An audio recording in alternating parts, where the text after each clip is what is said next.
Unaccustomed as I am to rising from the grave in public.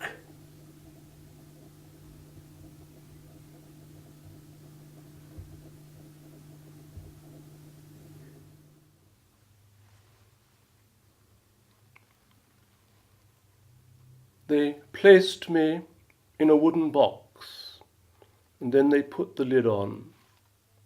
They left me to shiver the cold night through, and picked me up next day around 11 a.m. I heard dogs bark and children play. I heard sweet songs among the dirges.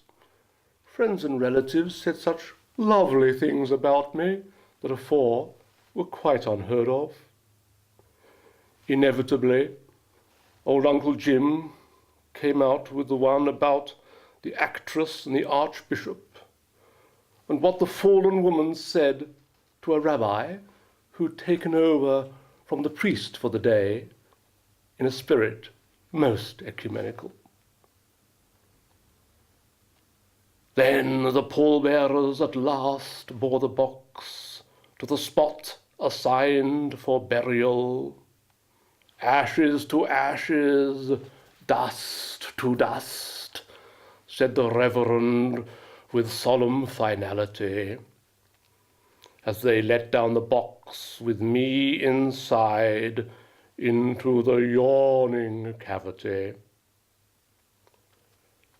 And that, if you'll allow me to add, with something akin to alacrity.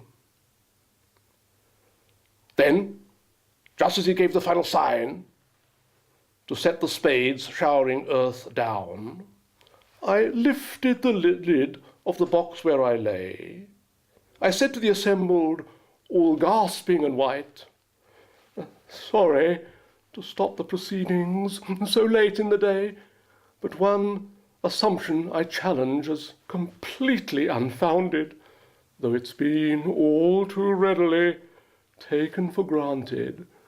Far be it from me to cause an upset, but I think you should know I'm not dead yet.